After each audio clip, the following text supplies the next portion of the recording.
नमस्कार दोस्तों, स्वागत है आपका मेरे YouTube चैनल पे। तो आज बात करेंगे एसएससी सीपीओ एग्जाम की। सीपीओ का फुल फॉर्म जैसे कि आप जानते हैं वो होता है सेंट्रल पुलिस ऑर्गेनाइजेशन के बारे में।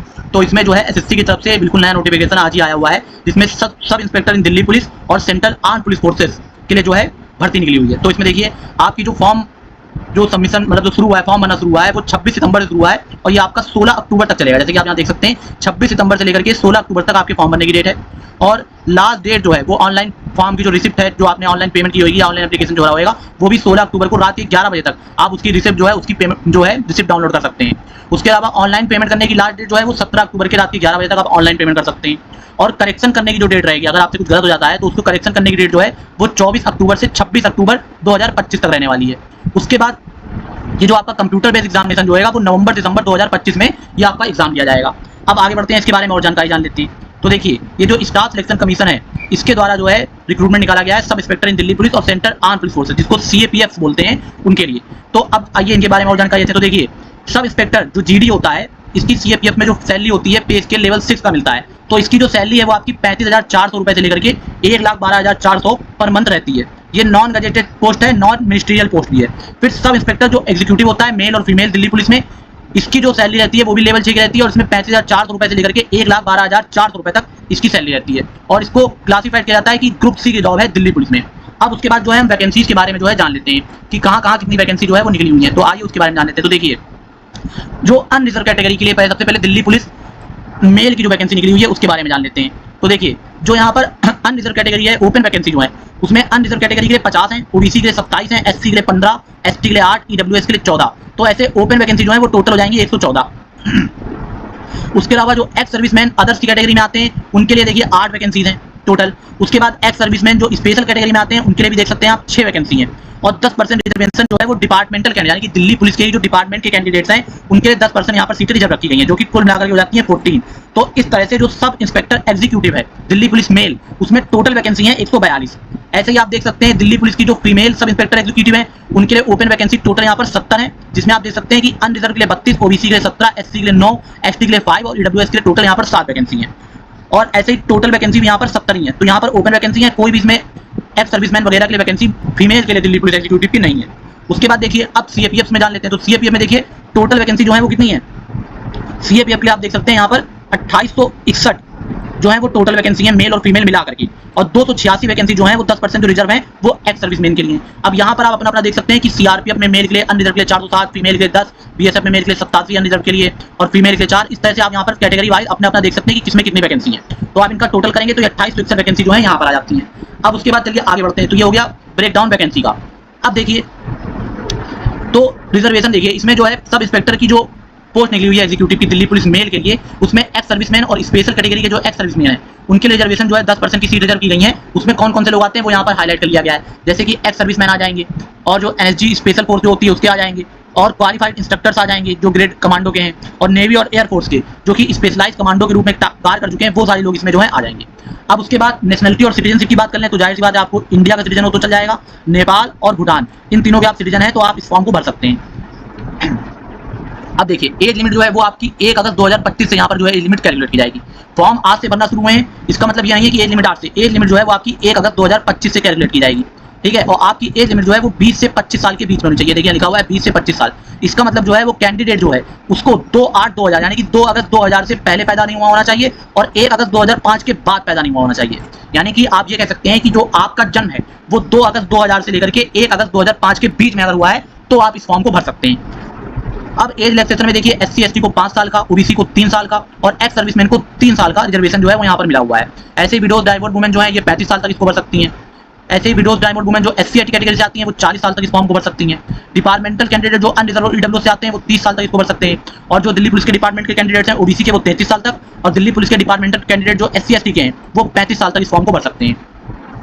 अब उसके बाद आगे बढ़ते हैं। तो अब देखिए काफी लंबा जो है यहाँ पर पूरा नोटिफिकेशन है। अब देखिए अब एजुकेशन क्वालिफिकेशन जो सबसे इंपॉर्टेंट है उसके बारे में बात कर लेते हैं। तो सिंपल सी है, आपके पास बैचलर डिग्री होनी चाहिए।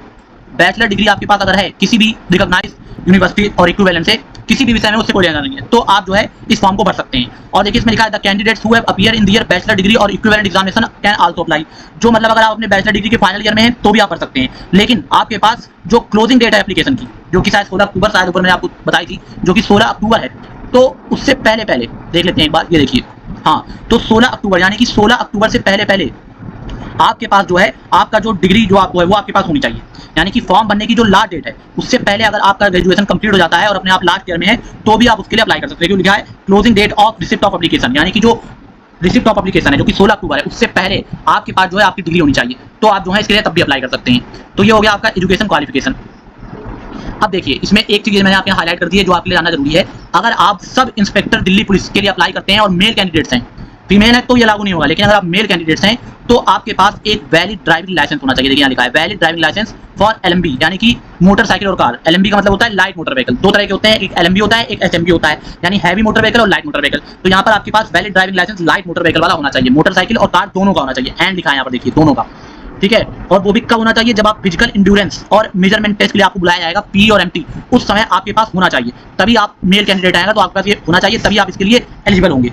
The male candidates who do not have a valid driving licence for LMV are eligible for the post of sub inspector in CAPF only. देखिए साफ साफ लिखा है, अगर आप मेल कैंडिडेट हैं और आपके पास एक वैलिड ड्राइविंग लाइसेंस नहीं है एलएमबी के लिए, तो आप केवल सब इंस्पेक्टर जो सीएपीएफ में है उनके लिए ही, सेंटर आर्म पुलिस फोर्सेज उनके लिए अप्लाई कर सकते हैं, दिल्ली पुलिस के लिए अप्लाई नहीं कर सकते। सब इंस्पेक्टर दिल्ली पुलिस के लिए अप्लाई नहीं कर सकते अगर आपके पास वैलिड ड्राइविंग लाइसेंस नहीं है। अब आगे बढ़ते हैं। तो देखिए अप्लाई करने के लिए आपको पता ही है ssc.gov.in पे जाके आपको अप्लाई करना है, ये सब तो आप जानते हैं, एसएससी के फॉर्म आप भरते रहते हैं। तो अब उसके बाद देखिए फीस, तो देखिए 100 रुपये फीस लगेगी अनरिजर्व कैटेगरी के लिए। अगर आप एससी, एसटी और एक्स सर्विसमैन हैं तो देखिए पी एग्जेम्प्टेड है, यानी कि कोई भी फीस नहीं लगेगी। अगर आप इसके अलावा और किसी कैटेगरी से हैं, यानी कि अनरिजर्व हैं, ओबीसी हैं, ईडब्ल्यूएस है, तो आपको 100 रुपये फीस देनी होगी, ठीक है।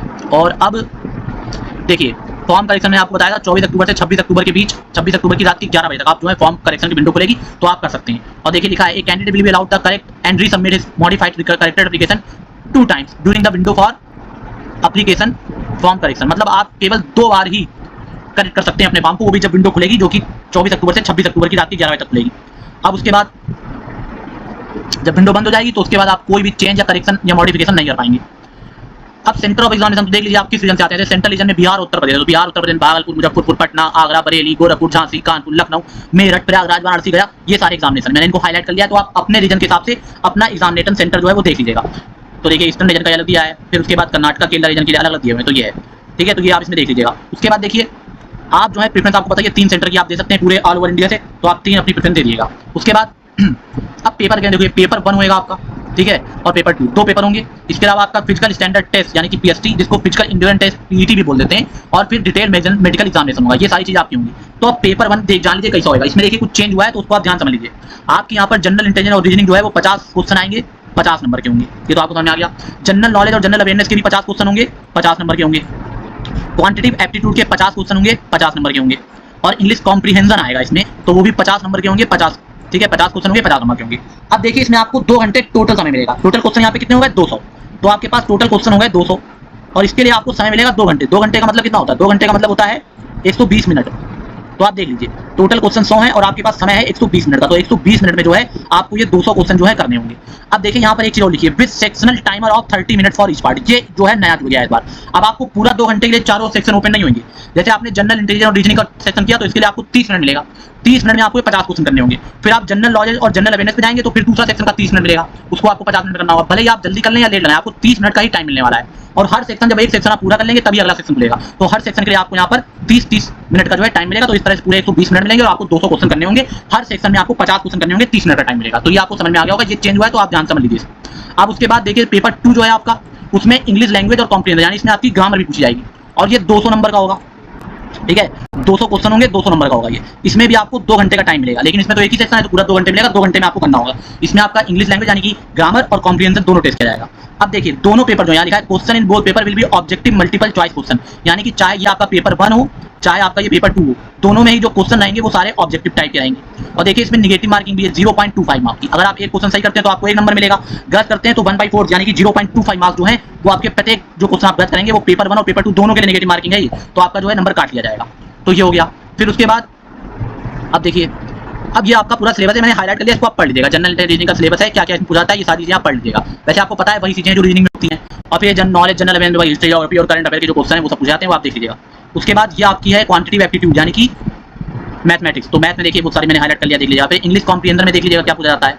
उसके बाद पार्ट 2 पेपर 2 जो है इंग्लिश लैंग्वेज और कॉम्प्रीहेंशन का, उसमें देखिए जो आपके हैं vocabulary, spelling, grammar, sentence structure, synonyms, antonyms, sentence completion, phrases, idiomatic use of words, comprehension, ये सारी चीजें पूछी जाएंगी। तो ये आप देख लीजिएगा, पेपर 2 का है ये देखिए लिखा है पेपर 2। तो ये हो गया। फिर उसके बाद आपका ये फिजिकल स्टैंडर्ड टेस्ट या फिजिकल एंड्योरेंस टेस्ट होएगा इसमें, ठीक है, फिजिकल एंड्योरेंस टेस्ट होएगा। फिर उसके बाद आपका फिजिकल एंड्योरेंस टेस्ट होगा। तो देखिए इसमें मेल के लिए कितनी हाइट वगैरह मांगी गई है, ठीक है, अनएक्सपेंडेड में सीना कितना होना चाहिए और एक्सपेंड करने पर चेस्ट कितना होना चाहिए, ये सारी चीजें आप देख लीजिएगा। उसके बाद फीमेल कैंडिडेट्स के लिए देखिए सिर्फ हाइट मांगी गई है, इनके लिए चेस्ट नहीं मांगा जाता है, ठीक है। जो शेड्यूल टाइप्स हैं उनके लिए देखिए और भी कम हाइट मांगी गई है फीमेल कैंडिडेट के लिए, तो ये सिर्फ आप देख लीजिएगा। फिर हाइट नॉर्म्स जो सीएपीएफ मांगे गए वो सब आप पढ़ लीजिएगा यहाँ पर। वेट देख लीजिएगा। अब ये देखिए फिजिकल इंड्योरेंस टेस्ट जो है, ठीक है, इसमें देखिए मेल कैंडिडेट को 100 मीटर रेस 16 सेकंड में करनी पड़ेगी। तो आपने दौड़ने तैयारी शुरू कर दीजिए, क्योंकि 16 सेकंड में आपको 100 मीटर दौड़ना है, जो कि काफी मुश्किल होता है 16 सेकंड में 100 मीटर दौड़ना। उसके बाद 1.6 किलोमीटर की रेस आपको 6.5 मिनट में करनी है। लॉन्ग जंप 3.65 मीटर इन 3 चांस मिलेंगे आपको, 3.65 मीटर कूदना होगा। हाई जंप आपको 1.2 मीटर कूदनी होगी, ये भी इसके लिए भी आपको 3 चांस मिलेंगे। आपको 16 एलबीएस शॉर्ट पुट 4.5 मीटर फेंकना होगा, जो कि आपको 3 चांस मिलेंगे, ठीक है। फीमेल कैंडिडेट को 100 मीटर दौड़ना होगा 18 सेकंड में। 800 मीटर दौड़ना रेस करनी होगी इनको 4 मिनट में। लॉन्ग जंप इनको 2.7 मीटर करना होगा, 3 चांस मिलेंगे। हाई जंप 0.9 मीटर 3 चांस मिलेंगे। तो ये भी आप देख लीजिएगा, ये सारी चीजें जो है बहुत इंपॉर्टेंट है, ठीक है। तो ये आप इनको ध्यान से पढ़ लीजिएगा। तो ये आपका हो गया। फिर उसके बाद आई साइड देख लीजिए, इसमें आपको जो है बिल्कुल सही होना चाहिए, कोई आपका चश्मा ही लगाना चाहिए, कोई आपकी सर्जरी नहीं होनी चाहिए। अगर ऐसा है तो आप भर नहीं सकते। और कोई नॉक नहीं होना चाहिए, फ्लैट फुट नहीं होनी चाहिए, वेरिकॉज वेन और ये सब चीज़ें नहीं होनी चाहिए आपकी। कलर विजन भी नहीं होना चाहिए आपको, मतलब कलर विजन साफ साफ दिखना चाहिए आपको। कलर जो वो होता है कि कलर नहीं पहचान पाते हैं वो नहीं होना चाहिए आपको, कलर पहचान में आने चाहिए। तो ये सारी चीज़ें हैं, ये सब चीज़ें आपकी जो हैं जो मेडिकल एग्जामिनेशन होगा उसमें देखी जाएंगी। और ये टैटू अगर आपने बनवा रखा है तो देख लीजिए, पढ़ लीजिए कि कहाँ कहाँ आप टैटू जो है वो अगर है तो काम चल जाएगा और कहाँ है तो काम नहीं चलेगा। तो इस तरह से ये आपका पूरा फॉर्म हो गया। और ये डॉक्यूमेंट वेरिफिकेशन जब होगा तो उस समय क्या क्या चाहिए, ये सारी चीज़ें लिखी हैं, इसको आप पढ़ लीजिएगा। इसमें मैं क्या कहता हूँ ये आप देख लीजिएगा। तो ये आपका पूरा फॉर्म हो गया। अब इसके अलावा जो है इसमें बाकी सारी चीज़ें लिखी हैं जो आपके काम की नहीं है। तो ये मैंने आपको पूरी बातें जो है डिटेल से इसमें बता दी है। तो अब आपको अगर हमारा वीडियो और हमारी मैथ पसंद आती हो तो आपसे रिक्वेस्ट रहेगी कि आप जो है वीडियो को लाइक कीजिए, चैनल को जो है सब्सक्राइब कीजिए और जो है अपने दोस्तों के साथ भी जानकारी को साझा कीजिएगा। तो बहुत बहुत धन्यवाद आपका।